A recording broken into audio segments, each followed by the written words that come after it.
In April 1945, the Second World War was nearing its conclusion. In Europe, Allied armies were driving ever further into Nazi Germany from east and west, and victory was, quite literally, within their sights. For Adolf Hitler, once the triumphant master of an empire that stretched from the Pyrenees to the Volga, the writing was on the wall. Now a Berlin recluse in his underground bunker, surrounded by only his most loyal supporters, the Führer's every word still meant life or death for the German people and the millions of foreign slave labourers and concentration camp inmates in Nazi captivity.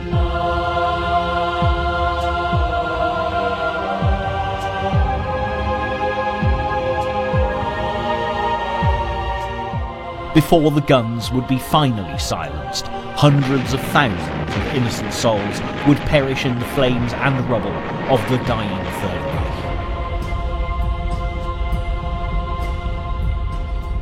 Reich. On the opposite side of the world, Hitler's Axis partner, Imperial Japan, had been left reeling by the Americans fighting out in the Pacific theatre of war. Sustained by the world's greatest economy, the reach and sheer power of the USA was by now simply staggering. Huge amphibious armies, protected by massive naval forces, were leapfrogging across the Pacific ever closer to Japan, and giant B-29 bombers were raining fire and high explosives onto its cities. In the waters around Japan, American submarines had almost run out of ships to sink. Meantime, the Japanese population, some 90 million strong, faced economic collapse and starvation. In the Far East, British troops had recaptured Burma from the Japanese, who'd been in occupation since 1942. And back in London, Prime Minister Winston Churchill was receiving equally encouraging news from the fighting on all fronts. Even so, after 5 years of steering the nation through the stormy waters of war, Churchill was weary and anxious about the future.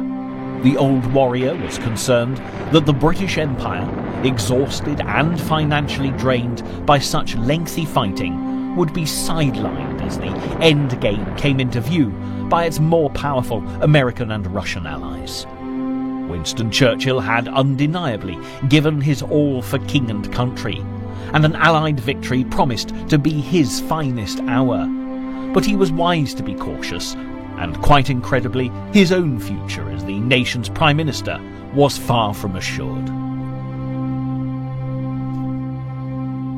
As April the 1st, 1945 dawned, 3 weeks had passed since the first American troops had seized the Ludendorff Bridge over the River Rhine at Remagen before the Germans had been able to demolish it. The rest of the 46 road and rail bridges that had spanned the Rhine had all been blown up, and, ironically, the Ludendorff Bridge collapsed under the shock of constant near misses by German artillery fire and air attacks, just 10 days after the First US Army had used it to secure a bridgehead on the east bank of the Rhine. The Rhine was the only major natural obstacle between the armies led by General Dwight D. Eisenhower, the Allied Supreme Commander in Europe, and the rest of Germany. Once the Rhine had been crossed, the rest of the German nation would be accessible, and Eisenhower's troops might well have reached Berlin before the Red Army, who'd been held at the River Oder 90 miles beyond the city since the end of January. When Eisenhower had assumed total command of ground operations in September 1944, his land campaign in northwest Europe had its critics, one of the most vociferous being Field Marshal Sir Bernard Law Montgomery. Better known as Monty, the Englishman notorious for being great to serve under but appallingly difficult to command, led the 21st Army Group as the Allies really started to make progress in Germany through March and into April 1945. Charged with putting Operation Plunder into action, Montgomery's 21st Army Group saw Canadian, British and American troops cross the Rhine near Wesel. Montgomery's men captured all their objectives, sustaining only minor losses within hours. However, Operation Varsity, in which 2 Allied airborne divisions were dropped beyond the east bank of the Rhine, did not fare so well, suffering heavy casualties.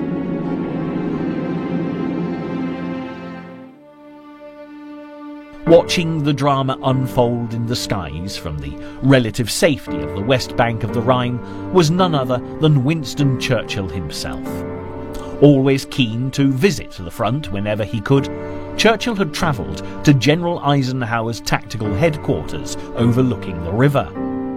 As ever, Churchill was determined to throw himself into the centre of the action, and much to Eisenhower's dismay, the British Prime Minister, now in his 70s, leapt into an American landing craft and crossed the Rhine.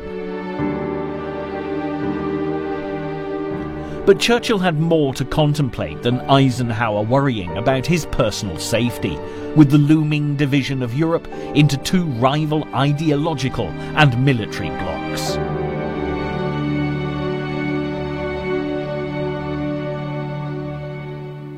Churchill believed that the now ailing American President, Franklin D. Roosevelt, seriously underestimated the danger posed by Joseph Stalin and the Russians. The British Prime Minister wanted Eisenhower and the Western Allies to advance all the way to Berlin before the Soviets could get there. But Eisenhower regarded the destruction of German military power as his primary mission. Berlin in itself was not his main priority. But for the time being, with German artillery spotters and snipers still active on the east bank of the Rhine, Eisenhower's immediate task was to persuade Churchill to return to the comparative safety of the West Bank before he got hurt. While the delicate negotiations were taking place to retrieve Churchill, 150 miles further upstream, the 3rd US Army's 5th Infantry Division had strategically and without any of Montgomery's pomp and circumstance crossed the Rhine at Oppenheim. There was little love lost between the 3rd US Army's commander, the flamboyant American General George Blood and Guts Patton, and Montgomery, and with old scores to settle, Patton would have been delighted to get across the Rhine before Monty's 21st Army Group. In fact, Patton managed to lead 5 divisions across the Rhine at Oppenheim where there was little opposition, ensuring that the road to Berlin and victory in Europe was now wide open.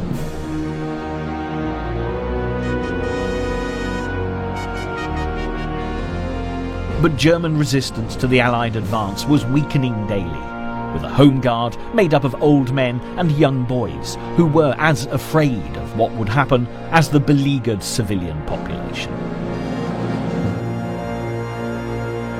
And worse was to come for them, because from the safety of his bunker beneath the Reich Chancellery building in Berlin, Hitler demanded that the battle should be conducted without consideration for our own population, ordering the destruction of all industrial plants, the main electricity works, waterworks, gas works, together with all food and clothing stores, in order to create a desert for the advancing Allies. Germany's Führer declared, "If the war is lost, the German nation will also perish. There is no need to consider what the people require for continued existence." April the 1st, 1945, was, in point of fact, Easter Sunday, a traditional day of celebration for the Christian Church. For the Allies, there was increasing cause for celebration.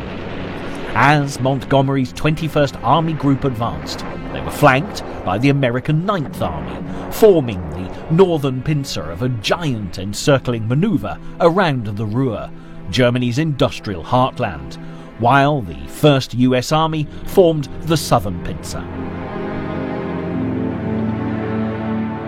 Units from the two American armies met near Lippstadt. 72 hours later, the encirclement of the Ruhr Pocket was complete.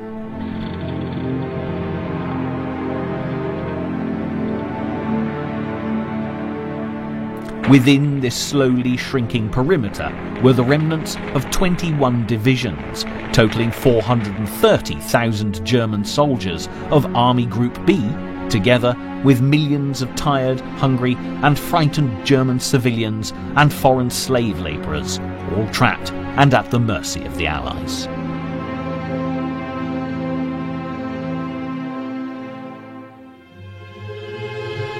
There were also considerable advances being made in the Pacific, with the Americans preparing for Operation Iceberg.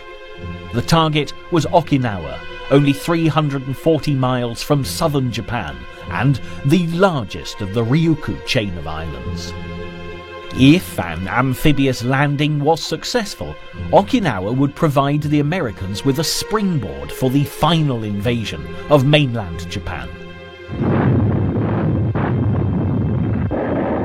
Less than a week earlier, Iwo Jima, the first island in the Japanese archipelago to be invaded by the Americans, had finally been declared secure after 6 weeks of bitter fighting.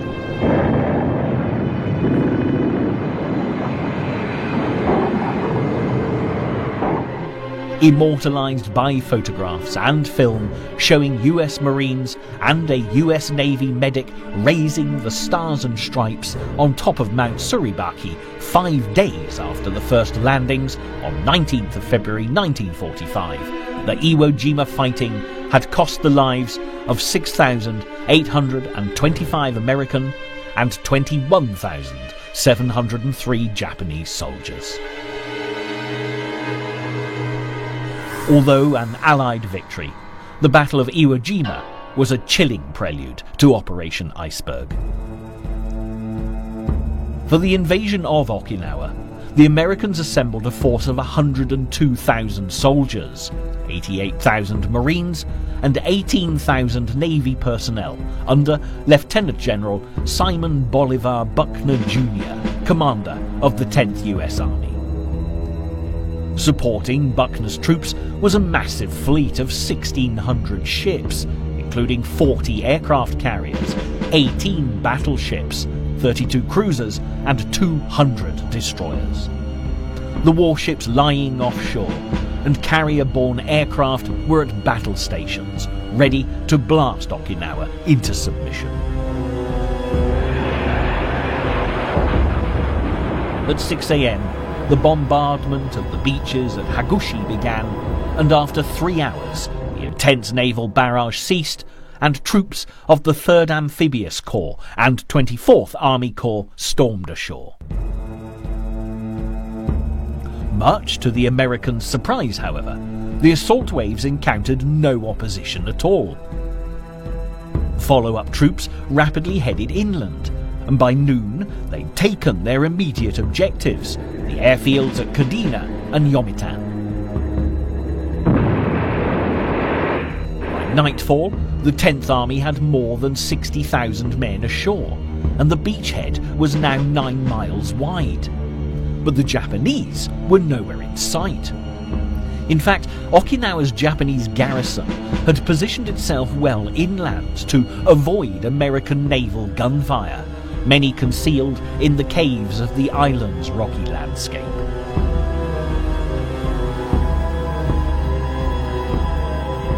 The Japanese 32nd Army defending the island was 120,000 strong, and 70,000 of them were regular army troops. They were good, battle-experienced men, but the remaining 50,000 were a mix of naval troops and locally conscripted islanders who were poorly trained and inadequately equipped. Even so, the Japanese had plenty of artillery, and the terrain without a doubt favoured a defensive position. At 60 miles long, being an average 8 miles wide, much of Okinawa was made up of hills covered with pine forests and thick undergrowth.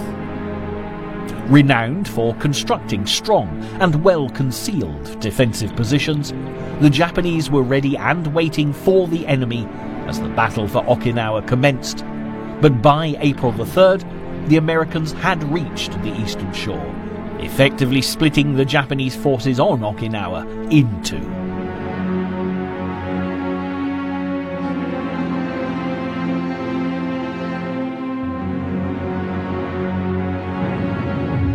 General Buckner quickly initiated Phase 2 of his plan, the objective of which was to take the northern half of the island. The 6th Marine Division advanced towards the Motobo Peninsula on the western side of the island, where they encountered Japanese troops defending a natural fortress of wooded ridges and ravines.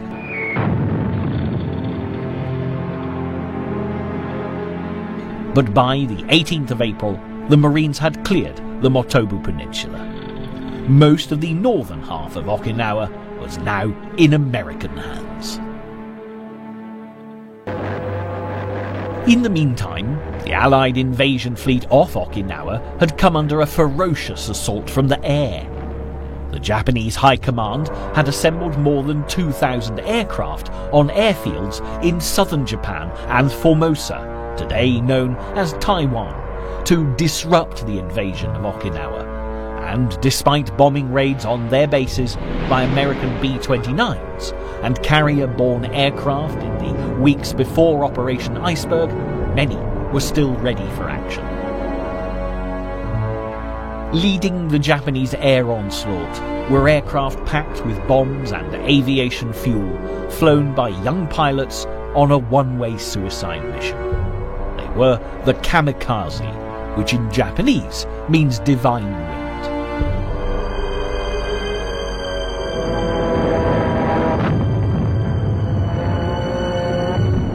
In the 13th century, typhoons scattered and sank 2 Chinese fleets on their way to invade Japan. The Japanese called these storms the Divine Wind.